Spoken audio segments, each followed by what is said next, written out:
يعني أهلا وسهلا، ازيكم؟ في الفيديو ده هنتكلم عن أهداف الحملات الإعلانية بشكلها الجديد. طبعا أنت لو جيت تبص على الحملات الإعلانية دلوقتي هتلاقي فيه مليون هدف للحملات الإعلانية، وكل واحد فيهم بيعمل مليون حاجة. فهنتكلم إن شاء الله في الفيديو ده عن الأهداف دي، ونشوف إيه بالظبط المناسب ليك وتستعمل إيه وما تشغلش بالك بإيه. فمش طالبة توهان، الله يخليك. فيلا بينا.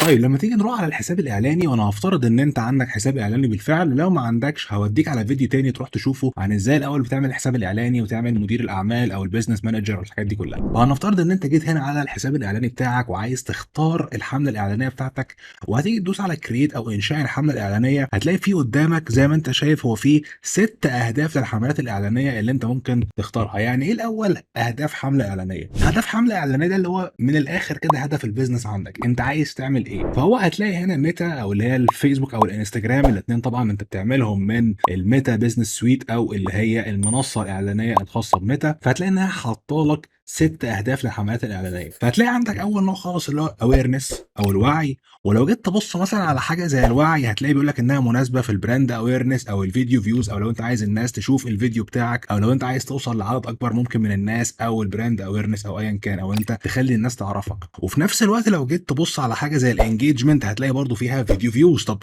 وهتلاقي كل شويه الموضوع ده عمال بيتكرر بقى. تيجي في الانجيجمنت مثلا او التفاعل تلاقي فيها ماسنجر او اللي هي حمله الرسائل، وتيجي في الليدز تلاقي برضو ماسنجر، وتيجي في السيلز تلاقي برضو ماسنجر. فهتلاقي في حوارات كتير وتوهان كتير. فالمفروض تستعمل ايه وامتى وتفكك من ايه بالظبط. بص يا سيدي، اول حاجه الاويرنس او الوعي تستعملها امتى؟ تستعملها من الاخر كده. لو جينا ندوس على اويرنس مثلا، لو جيت تنزل هنا على الاد سيت او اللي هي المجموعه الاعلانيه، الحاجه الوحيده اللي انت هتعوز تستخدم فيها حمله الاويرنس هي لو انت بتعمل اعلان لبزنس محلي. يعني انت دلوقتي عندك مثلا سوبر ماركت صغير في مكان، وعايز الناس اللي في الشارع اللي عندك او في المدينه اللي عندك يعرفوا المكان ده ويجوا لك. ودي انت هتقدر تحددها بالظبط من وانت بقى في المجموعه الاعلانيه هنا. فهيقول لك انت عايز الجول بتاعك ايه او الهدف بتاعك ايه. فطبعا زي ما انتم شايفين هتلاقي اول حاجه هل انت عايز ريتش ولا انت عايز مثلا فيديو فيوز. فطبعا احنا ما يهمناش هنا الفيديو فيوز، مش عايزين فيديو فيوز. زي ما قلنا الاويرنس دي هتستعملها فقط في الريتش لو انت عايز الناس توصل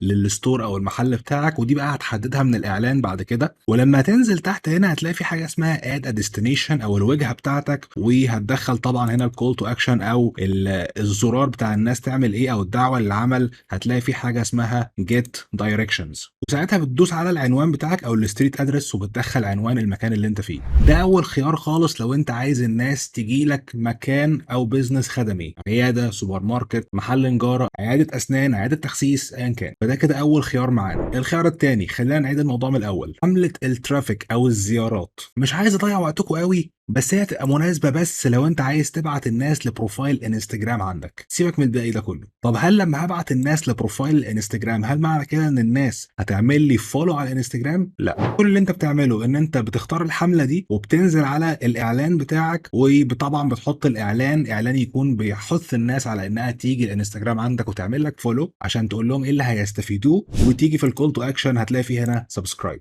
وطبعا في الويب سايت هتقوم حاطط لينك الانستجرام بتاعك. فده الخيار التاني اللي انت بس ممكن تحتاج فيه حمله الترافيك او الزيارات. الخيار اللي بعد كده حمله الانجيجمنت او التفاعل. طيب الحمله دي مهمه جدا لو انت عايز الناس تبعت لك رسائل، لو عايز الناس تتفرج على فيديوهات عندك، او لو عايز الناس تتفاعل مع بوست عندك وتسيب لك لايكات وشير وكومنت كتير. مع العلم ان انت ما تقدرش تتحكم فانت عايز كومنتات اكتر او شير اكتر ولا لا، هو كله ميكس على بعضه. وبرده لو انت عايز الناس تتصل بيك هتبقى كويسه معاك. حمله الانجيجمنت او التفاعل هي حمله جوكر لكل الحاجات اللي انا قلتها دي، بس خلي بالك انها مش بتجيب لك اي عميل محتمل، هي بتجيب لك تفاعلات. التفاعلات دي انت لو رحت للبنك مش هيبدلها لك بشيء. طب بتتحكم ازاي في الهدف اللي انت عايز تعمله، سواء بقى ان انت عايز الناس تشوف فيديو والناس تتفاعل مع بوست؟ طبعا انت بتعمل الحمله عادي جدا بعد ما بتختار الانجيجمنت، وبتيجي برضو في المجموعه الاعلانيه او الاد سيت. ساعتها هتلاقي كل الكونفرجن لوكيشن او اللي هو المكان بقى اللي انت عايز يحصل فيه الاكشن اللي انت عايزه، هتلاقي انت تقدر تتحكم فيه من الحته دي. هل انت عايز التفاعل يحصل على المسجنج اب او ابلكيشن التواصل معاهم او المحادثات؟ فلو انت اخترت مسجنج ابس فدي بقت حمله رسائل. طب لو انت اخترت ان انت عايز الناس تتفاعل مع البيج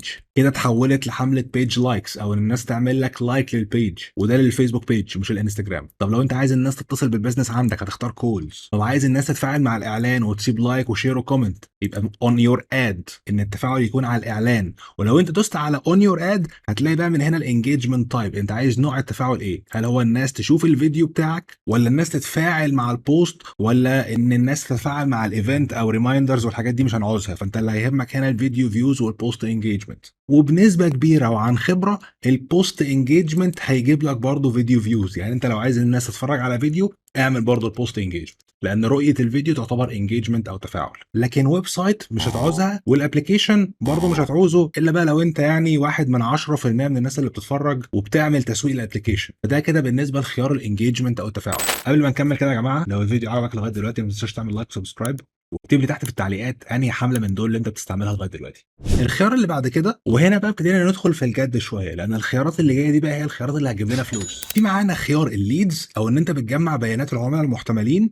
وزي ما انتم شايفين هتلاقي هنا ان انت بتجمع البيانات دي من خلال فورمز اللي هي استماره الناس بتملاها جوه الابلكيشن نفسه، جوه الانستجرام او جوه الفيسبوك، او انك تجمع البيانات دي من خلال الماسنجر، من خلال المحادثات، او من خلال الموقع، او من خلال مكالمه. طبعا المكالمه دي مش هنستعملها، وبنسبه كبيره من خلال ماسنجر وانستجرام مش ناس كتير بتستعملها. ممكنه بس بتعوز شويه شغل، هتلاقوني سايب لكم فيديو تاني كنا بنتكلم فيه عن الموضوع ده. فالطريقه الشائعه اكتر اللي انت بتستعملها عشان تجمع بيانات هي من خلال الابلكيشن نفسه اللي هو الفيسبوك والانستجرام، او من خلال كونفرجنز اللي هو الناس بتروح عندك على موقع بتملى استماره في الموقع او فورم وبيتحولوا لليد او لعملاء محتملين. طب ايه لازمه الليدز والعملاء المحتملين دي؟ كل لازمتها ان انت لو بتبيع حاجه غاليه، حاجه انت مش متوقع ان الناس تشتريها على طول، تطلع الفيزا وتشتريها وهم فاتحين الفيسبوك او الانستجرام، حاجه محتاجه اديوكيشن او انت تعلمهم الاول، او لو بتبيع عقار حاجه سعرها غالي او تشطيب شقه، فحاجه زي كده انت لازم الاول تتواصل مع الناس تدخل معاها في مكالمه، الناس يطمنوا لك ويعرفوا فعلا ان ده هي الطريقه الصح بالنسبه لهم، او انت الشخص الصح، فبتجمع بياناتهم تتواصل معاهم. طب ساعتها الانستنت فورم احسن ولا الموقع؟ الانستنت فورم دايما هتلاقي سعرها ارخص لان سهل الناس تملاها، بس مش دايما هيكون جوده الناس دي اعلى. فلو انت عايز ان انت تلاقي جوده ناس اعلى خليك على الويب سايت. طب بتختار الاثنين منين؟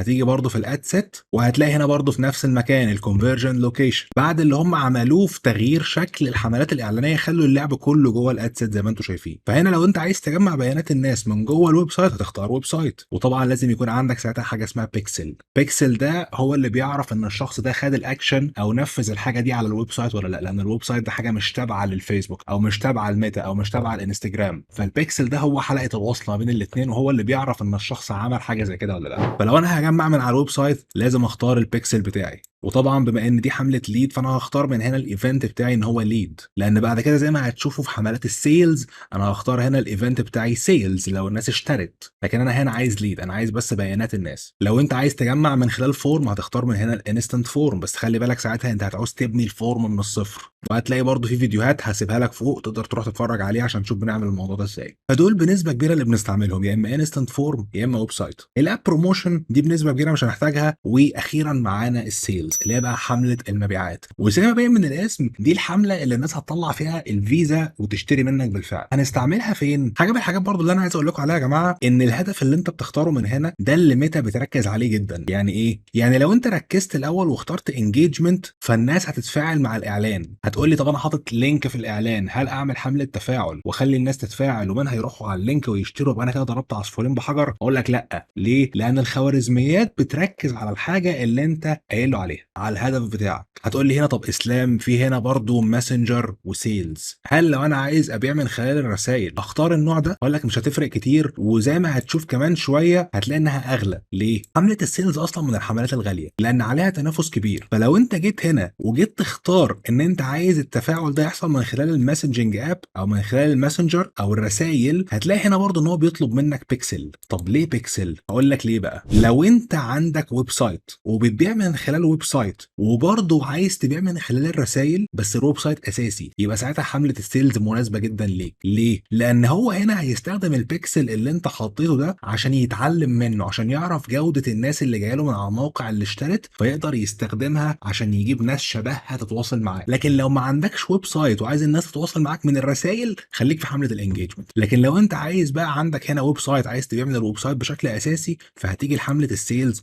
وتختار الويب سايت. وبالتالي الحاجه الوحيده اللي هنستعملها بنسبه كبيره جدا فوق ال 95% في حمله السيلز هي الويب سايت. بس طبعا لازم يكون عندك بيكسل، هتختار البيرشز هنا في البيكسل، وبعد كده بتنزل على اعلان عندك، بتحط اللينك بتاع الموقع بتاعك هنا وبتبني الاعلان بتاعك عادي جدا. وهتلاقي برضو في فيديوهات تانية هسيبها لك فوق عن ازاي بتبني الاعلان ده من الصفر. كده انا حاولت ابسط لكم الموضوع بقدر الامكان، ايه هي الحملات الاعلانيه بالظبط اللي انت هتستخدمها وايه اللي انت عمرك ما هتحتاج ولا هيشغل بالك اصلا. لو الفيديو عجبك ما تنساش اللايك والسبسكرايب، واكتب لي لو في اي اسئله عندك سيبها لي تحت في التعليقات. شكرا ليك واشوفك الفيديو اللي جاي.